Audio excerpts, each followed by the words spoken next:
Ai, gente, vamos parar com esse desenho? Não aguento mais. Ai, eu já tô de saco cheio, eu não sei nem por que eles fazem isso. Não, primeiro vem o Mauro com aquela história de que tudo é por acaso. Meu, e a Dayana que não passa os slides? Não, o pior é o Fábio, que era um amorzinho e deu ontem. Aí chega agora, passa aquelas provas de química toda. Vamos dar uma pausa. Vamos dar uma pausa aqui. Doutor House.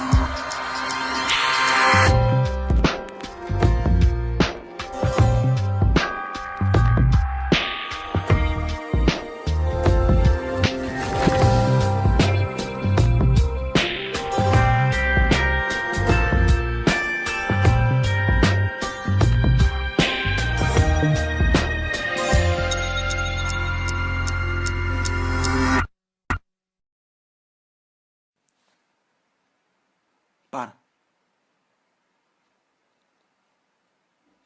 Ai, meu Deus, o que é isso? Leishmania. A leishmania é um protozoário transmitido pela picada de um mosquito fleboto, ou mosquito palha, que é um tipo de pernilongo. Quando infecta o homem, na forma de promastigota, causa a doença leishmaniose, caracterizada por feridas na pele.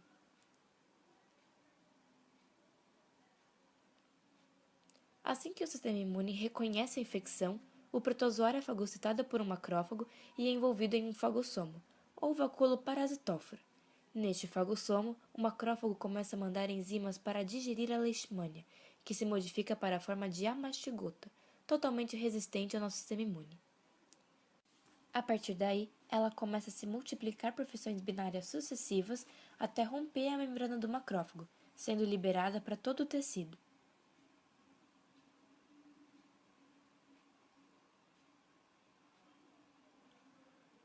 Quando liberada, ela pode ser fagocitada por outro macrófago e dar início a mais um ciclo. Essa transformação de promastigota para amastigota é a chave da leishmania para conseguir driblar o nosso sistema imune e continuar com o seu ciclo de vida. As lesões características são causadas pelas enzimas liberadas junto com o protozoário no rompimento dos macrófagos.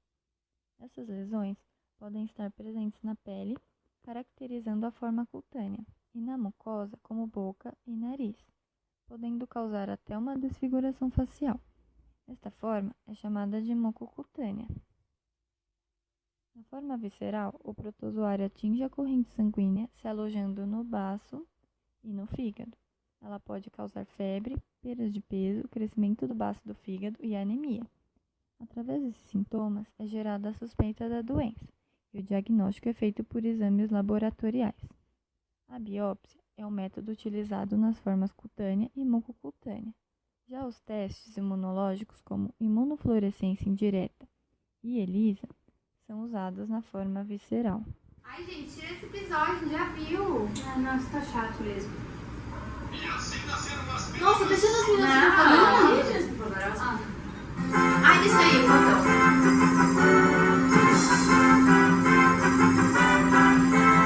Boa noite. Estamos tendo um surto de paracoco aqui no interior de São Paulo e a doutora biomédica Mariana vai explicar mais sobre o caso.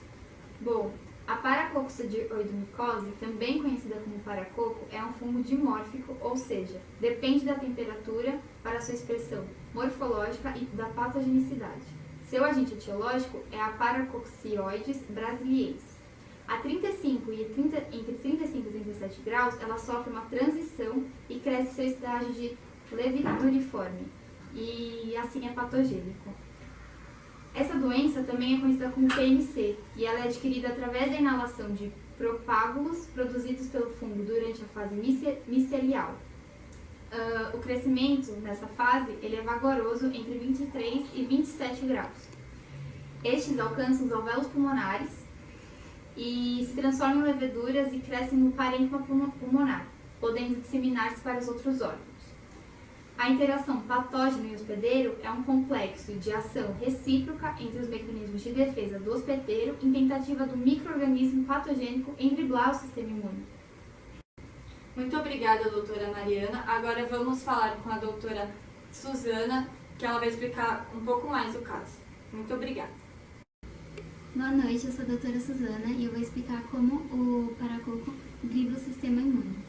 estresse oxidativo causado pelas espécies reativas de oxigênio é uma ferramenta utilizada principalmente pelos macrófagos na tentativa de eliminar o patógeno. O paracoco, quando submetido a estresse oxidativo, aumenta a produção e ativação de proteínas antioxidantes, tais como a catalase e superóxido desmutase, conseguindo permanecer vivo e escapar do ataque do hospedeiro. O paracoco faz adaptação e reestruturação do seu metabolismo para a obtenção de energia, bem como sua aptidão de contrabalancear a ausência de nutrientes essenciais e a capacidade de expressar proteínas que auxiliam na evasão dos mecanismos de ataque lançados pelo hospedeiro, evidenciando as inúmeras estratégias utilizadas para conseguir sobreviver às condições diversas de estresses encontradas tanto no ambiente quanto no hospedeiro. O padrão ouro para o diagnóstico é a identificação direta do fungo nos espécimes clínicos, como raspados de lesão e mucosa, secreção e aspirados no trato respiratório, linfonodos e tecidos obtidos por biópsias. A variedade de exames é necessária devido à importância de se determinar o grau de comprometimento do sistema que o fungo se instalou. É feita a cultura do micro-organismo, mas também exames laboratoriais e de imagem, testes de sensibilidade e sorológicos, Western blotting, técnica analítica para detectar proteínas específicas de uma amostra. E métodos moleculares são aplicados para assessorar o diagnóstico, bem como acompanhar a evolução da doença. Ainda bem que voltou o João, né? Porque vai passar uma ginecologista falando sobre Cândida, todo mundo aqui tem rabo preso. Tem amor.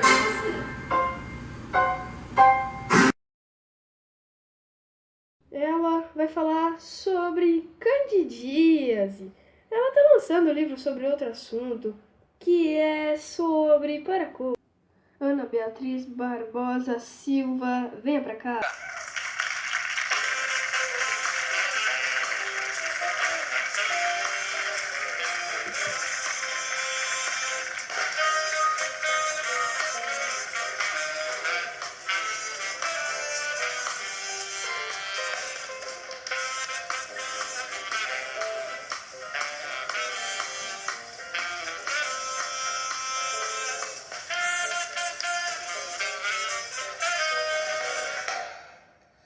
E aí, você vai bem? Eu tô ótima, Ju. Tá mesmo. Tô mesmo.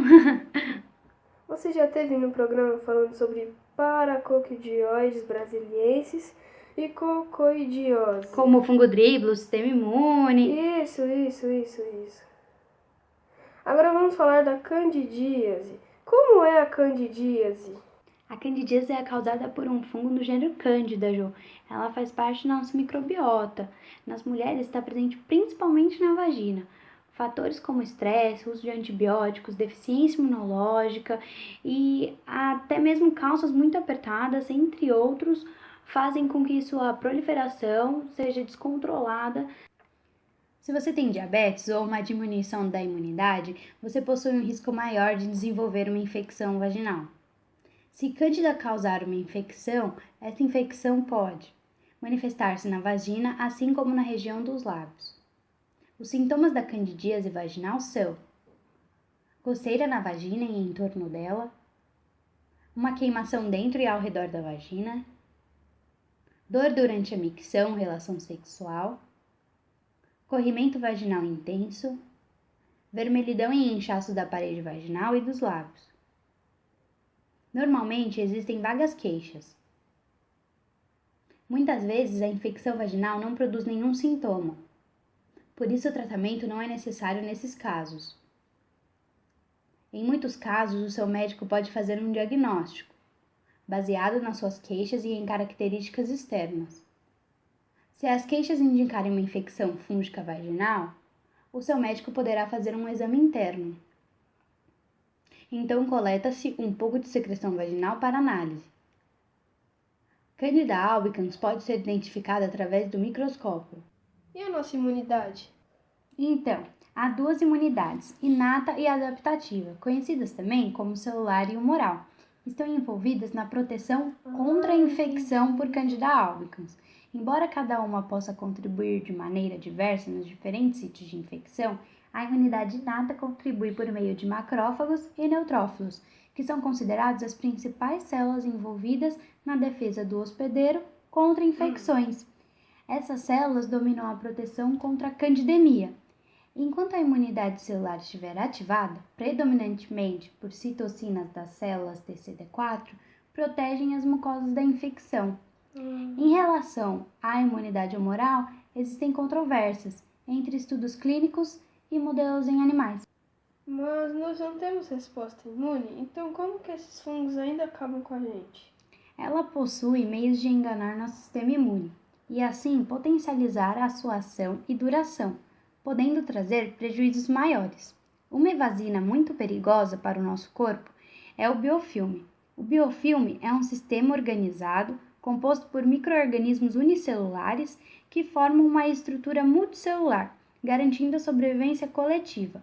Acumula-se em superfícies mucosas como uma película envolta por matriz extracelular, proveniente tanto do hospedeiro quanto dos micro-organismos, formando microcolônias que irão abrigar novas espécies, aumentando a sua diversidade microbiana. Sua sobrevivência se dá pela sua alta resistência aos agentes microbianos, limpeza mecânica e defesas naturais do hospedeiro. Os biofilmes já foram identificados nas superfícies das células vaginais, sendo mais conhecidos em mulheres com vaginose bacteriana. A formação de biofilme é avaliada em espectrofotometria ou métodos colorimétricos. Muito obrigado pela sua presença, sempre brilhante. Daqui a pouco a gente volta. Este é o depoimento de uma mulher com candidíase. Sim, mas eu não preciso ter vergonha. Imagina! Isso pode acontecer com qualquer mulher. Várias das minhas amigas já tiveram. Começa com uma coceira, um pequeno incômodo, até um corrimento. Mas eu não me preocupo. Ai, gente, vamos voltar pro desenho, né? Não, eu acho que esses programas foram um sinal mesmo que a gente tem que voltar. Muita coisa pra fazer. Pronto, tá.